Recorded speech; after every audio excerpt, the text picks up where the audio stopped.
Hi there and welcome to my first White Dwarf walkthrough. Today we are reaching down into the crypt and digging out an ancient relic.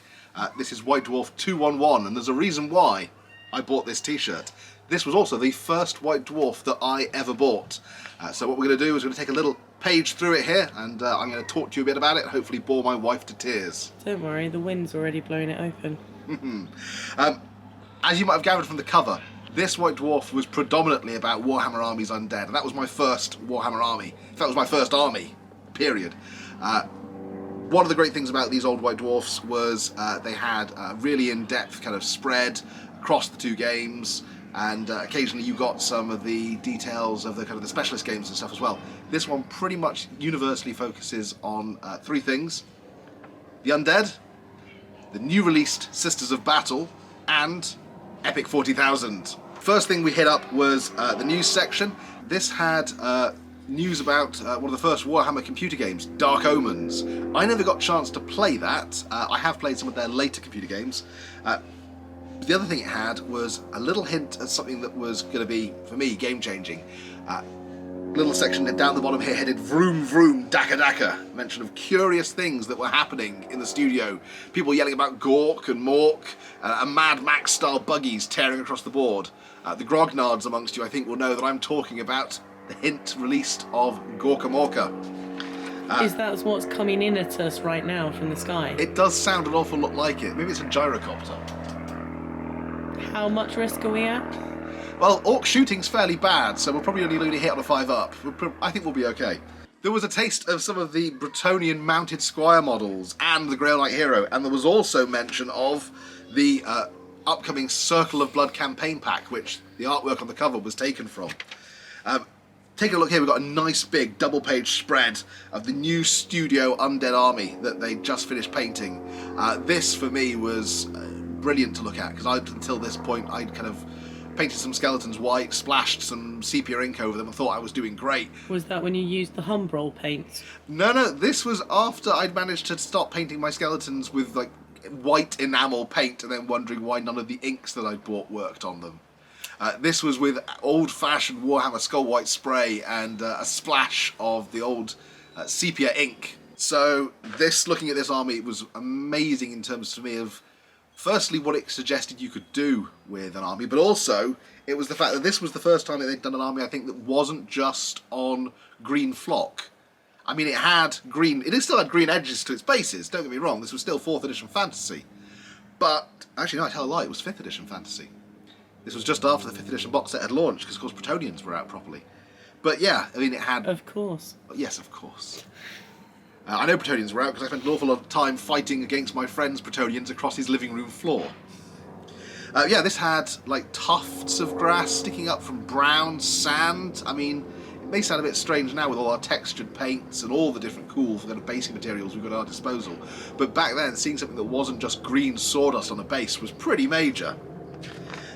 There was a whole section on a painting guide about how to paint your undead. There was a section where some of the designers talked about the new campaign pack, Circle of Blood.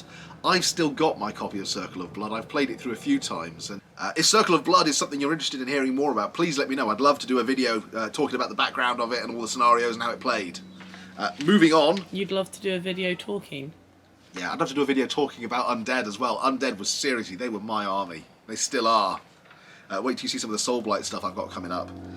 There was then an article about tactics if you had an Undead army, and then we moved on to a splash release of some of the Golden Demon entries for the previous year, and an entry form, in case you ever wanted to submit your own entry to Golden Demon. I never submitted my own entry to Golden Demon, but I do know a couple of guys who've won the Golden Demon, and one of them who's even won the Slayer Sword.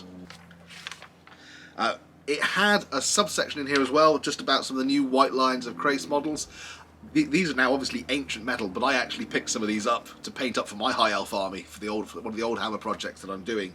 So I'll maybe show you those in a later video. But one of the things I liked about this was it gave you the rules for them, even down to like the rules for the special character, the rules for the magic items. Games Workshop weren't shy about just sharing the love and giving you kind of the information that would get you excited and want you to go out there and get the models. As a result of the fact that it had both the Undead and new High Elf stuff in it, there was then a scenario in here which was essentially a 2,000 point vampire army fighting off against a 3,000 point high elf army, and there was a whole scenario about how to fight it. Now, I just said I'm working on a Soulblight army, and I've got a friend who's working on a Lumineth army. What I'd love to do, and he's well up for it, is maybe play this scenario out using the Age of Sigmar rules, and use comparable armies from the Soulblight and the Lumineth and see how it works many, many years later using the same scenario but the up-to-date rules. If that's something you'd be interested in seeing, please let me know in the comments below. Just flicking back for a little bit, there's a whole section. I can't go one video without some orcs. And there is Really? Yeah, I've got to get my war in. In fact, there's even there's a war at the top of the banner of the page. There is a whole section on epic orcs. I played epic 40k before I played regular 40k. I begged and begged my parents for the 40k box set that's advertised in this issue. I can as a imagine birthday how present. irritating that was. Oh, I was massively irritating. But my 12th birthday present was Epic 40,000, and I've still got it. My copy of the Epic 40,000 rulebook I took to Games Day that year, and then got it signed by all the games writers. I think they were a little confused as to why this overly excited teenager was kind of brandishing a copy of the rulebook at them and demanding they sign it. But there we go. But yeah, so there's a whole section on different studio guys and their orc armies for Epic 40k, their little hints and tactics. I would love it if we saw more of this stuff in White Dwarf as it is now. We've got that cool section at the back of the current White Dwarf where they talk about what the studio's up to. But I'd love to see more kind of studio armies, studio guys talking about their personal tactics. I think that would be quite cool. I thought this was a walkthrough, not a wish list. Walkthrough, wish list, it's all beginning with W. Next up is, there was a card section, which I have removed from my issue. No, it's not pristine. No, not is it not pristine? The cover's falling off and some of the ink's rubbed off. But no, the card section was a battle tracker, which let you keep track of victory points that have been scored in a game of Epic 40,000. Do you still have them in a box of 40,000? I think my Epic somewhere? battle tracker is in my Epic 40,000 Epic 40,000 box, along with all the army lists that I wrote at that age to use my Epic 40,000 stuff. Do you know where it is? I do, it's at the farm. It's in storage up at the meadery. Okay. So next up was something that's brand new for 40k at the time, second ed 40k, Codex Sisters of Battle. This was a new army, it's something that hadn't existed before. Been mentioned in the Rogue Trader background, but it was brand new. And even now, I mean, how often do we get new armies for 40k? They're not that common. What was the last new army for 40k? I think the last new army for 40k was Necrons. And I think Wow. Necrons or Tau. I'm not sure which one came first. I mean, I suppose they kind of did a separate codex for Genestealer Cult, but they weren't really new. They'd had rules in the previous second edition Tyranid Codex. Yeah, I think Necrons were the first genuinely new army that hadn't featured before. Tell a lie, no, Necrons had some White Dwarf rules in second ed, so it is going to be Tau. Tau when they came out in end of third edition 40k. That's a long time ago. So for context, since I met you, but hey, that was nearly 2 decades ago. That's more than 2 decades ago. Is it? Yeah. Oh god. Okay, back to the topic. Sisters of Battle. Foremost amongst the fanatical warriors of the Ecclesiarchy are the Battle Sisters of the Adepta Sororitas. They constantly guard humanity against the vile hordes of chaos, the insidious threat of heretics, and the assault of heathen aliens. For those of you who don't know, the Ecclesiarchy are the religious wing of the 40k Imperium. Sisters of Battle had been hinted at in the Rogue Trader background, but one of the things I just love about the way in which they were kind of worked into the 40k universe is essentially there'd been this big war between rival leaders of the Imperium. One of the high priests had tried to take over and had used all the armies of the priesthood to try and conquer the Imperium. And eventually it had been kind of the Emperor's nuns, essentially, that had stopped him and halted it. And as a result, the rule was put in place that the priesthood could not have any men under arms. And in typically literal fashion, they therefore interpreted that as, okay, so it's okay to arm the women. And so... I'm okay with that. Well, exactly, but it meant that we got, therefore, within the universe of 40k, an entire army, the entirety wing of the Ecclesiarchy's military forces, made up of the armed sisterhood of the Sisters of Battle. And they've had some fantastic metal miniatures that came out when this White Dwarf was out. There's the new plastic ones that have come out since, which are glorious. They've contributed some brilliant characters to the 40k universe, some beautiful artwork from artists like John Blanche. And yeah, I love the fact that this was the first time we saw the Sisters of Battle. It gave us some information about them, some first look at the miniatures, and it gave us a first look at their rules as well. I'm now thinking about our meeting in a hobby of armed spear and sword fighting in a slightly different predetermined light now. Next thing that featured in the White Dwarf was Return to Thorskin's Island. This was actually a fantasy campaign that was being run by the studio, by Rick Priestley. And one of the cool things it does is it talks a bit about just the background, ways in which you could run the campaign yourself at home. Really, it just duplicates the campaign rules that were featured in the back of the battle book for Warhammer 5th edition. And actually, this is something that I've in the middle of doing at the moment. I'm trying to run an Oldhammer campaign weekend. If you've not seen it already, it's worth checking out my friend ArbitorIan's videos, his Tale of Four Gamers videos, where him and three of his friends talk about armies that they're putting together for this type of campaign. But yeah, it gave us territory charts, just really replicating what was in the battle book, and then gave us unique weekly event or monthly events that they were doing within their campaign, which meant that if you wanted to, you could play the campaign along with them with your friends at home. Final thing then in this White Dwarf to talk about is the battle report. I don't know about you, whenever I see a battle report in White Dwarf, I always try and skip past it so that I don't find out who won.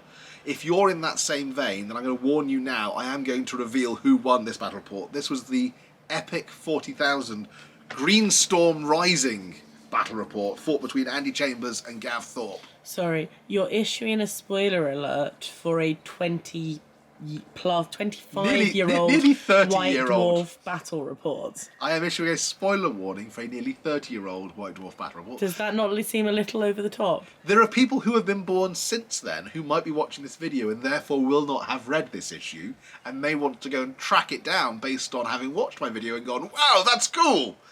And they might not want to know who won the battle report. I wouldn't want to know if I hadn't read this before. Sorry, I underestimated the geek obsession. So yeah, this was kind of the final nail in the coffin for my parents as to why they ended up getting me Epic 40,000 box set. Because this was a really cool battle report with all the things like you've got to love about old battle reports. It had maps, it had army lists, it had cool photos mid-combat. But this was a throwdown between the Orc forces of Warlord Ugskragger and War Arlok against the Imperial Fists. And it's one of the only White Dwarfs that I've ever defaced. Because I Not cut a only hole did in you it. take the battle circles, you've also... I have taken out a hole in this. So this, on the Imperium side, they used one of the coolest models ever made, the Imperial Titan, the Warlord Titan. And I could not afford a Warlord Titan, but... Can you afford one now? Well, if we're fair, probably. Oh, okay, you've grown up a bit. Well, I couldn't afford a 40k scale one. I could probably afford the Adeptus Titanicus scale one, maybe, if I saved up my pocket money. But they included within the Epic 40,000 box a cardboard cutout of an Orc Gargant that you could prop up and use instead of having an actual Gargant model. I therefore wanted something similar to replicate this battle for my Imperial Fists. So I got my hobby knife and I cut out the Warlord Titan from this battle report, pasted it onto some card, and that meant I could then just refight the battle as it was displayed in this battle report. So you not only defaced the White Dwarf, but you blunted the hobby knife cutting paper. Probably. Well, to be fair, the hobby knife I was using at the time was a Swiss Army knife. It wasn't exactly I'm surprised the most... you didn't take off a limb, to be fair. I'm still surprised I have all my fingers, to be honest. Are they all the original ones? Some nicks and scars, one less than careful owner.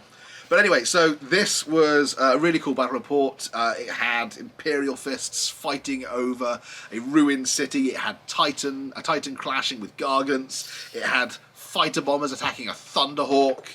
And they even used the battle tracker that came within the White Dwarf to track the morale of the two forces until eventually the Orcs ground down the Imperial Fists' resolve and, spoiler alert, it resulted in a full Orc victory. As Andy put it, once the Warlord Titan got blown up by the Orc Gargants, there was just really nothing the Space Marines could do to reclaim victory. It's a shame that we don't have any infantry models and stuff in the Adeptus Titanicus game at the moment, because I love Epic 40,000, and while you can replicate it with some of the stuff using the Apocalypse rules and stuff now, seeing a battle fought on this scale was just amazing. And yeah, it had a big impact on my future hobby aspirations. So, final thoughts. Well, at the back they had the usual for sale section. People complain that White Dwarf now features too many adverts, but actually this is something that you can't find in White Dwarf now. This was a rundown of the prices of the majority of the kits that they released at the time, including new releases and stuff. A lot of this now, of course, has been replaced by the website and the prevalence of the internet, meaning that you can just go online and find out how much stuff costs, browse box sets and stuff, look at what the kits look like. Wasn't available back in the day, so they used to replicate pictures of the miniatures in their bare, unassembled state. They used to give you the part codes if you wanted to order individual pieces. As much as people complain that White Dwarf contains a lot of adverts now, I would actually say it contains less compared to the stuff that was at the back of White Dwarf back then. That's not to say that I didn't enjoy looking at this stuff back then. I think probably for the same reason people enjoy looking at the web store and browsing through the different sprues and peering at the kits and working out what cool conversions and stuff they could do. I'll leave you with one of the things that they used to do in White Dwarf that I loved, and I wish that they occasionally still did now. That was army deals. All of the armies that featured in the issue of White Dwarf would then be advertised for sale as a bundled kit in the back. With usually a discount of some kind. So what, you could like buy your White Dwarf in plastic form? You could basically go, okay, I loved reading that battle report, like I did, and go, okay, I'd like to buy War Uggscragger. And they would sell you the exact 2,000 point Orc force that Andy Chambers used in that battle report for £79.50, which meant that you got 2 spare Death Rays for free as well. I think that's about the same price as a Reading Festival ticket from the same era. Or you could buy the Imperial Fists Force for £75 and get 4 Imperial Land Speeders for free. It meant that if you'd enjoyed reading this White Dwarf and it had inspired you, like it inspired me, then you could just call them up at mail order, tell them that you wanted to take advantage of this army deal, and they'd make it available to you. It would appear in the post in 3 to 5 days, in its nice kind of white cardboard box, waiting for you to unwrap and have at it. So can you still do that? Can you like ring up the mail order line and say, hey, White Dwarf 211, can I get that box set? I don't know. To be honest, I don't know if the mail order telephone number even works anymore. Shall we do that? Shall we try that in a future video? We'll just try calling Games Workshop mail order. Well, you can. I'll try calling because you don't like using the phone. Or being on camera. We'll try calling. A disembodied voice. The GW mail order number, see if it still works, and see whether or not they'll sell us any of the army deals from back then. To be fair, there is a little asterisk. Normal postage and packaging rates apply to these offers. Is the only caveat that they put on this. Well, those are a bit more expensive these days. Cool. Okay. Well, what's on the back? On the back is a scene from an Epic 40,000 game. Space Marine Land Raiders battling their way through a ruined Imperial city against a giant Orc speed freak horde. Final thought then on this. As you can tell, I love the cover art on this. I even love it so much I went out and bought the t-shirt. This was by Mark Gibbons, one of the classic Games Workshop artists, and it's really, I think, an evocative kind of gothic image of a White King rising from the grave. I've got a little challenge for myself that I'm going to do. I have converted up, from one of the new White King models, an approximation of the White King from the cover art by Mark Gibbons, and my intention is to try and paint this guy to match the cover art as closely as possible. My challenge to you guys, if you're watching, is, if you're up for it, pick one of your favourite issues of White Dwarf, see if you can convert and paint up a miniature from the current range to match that cover art, and then share it with me on Twitter. 90% Geek on Twitter. Or you can tag me on Instagram where I'm using the same handle. I'd love to see what you guys come up with, and if you're up for it, I'll even share them in one of my future videos. That's all for now. Thanks for watching. Catch you next time.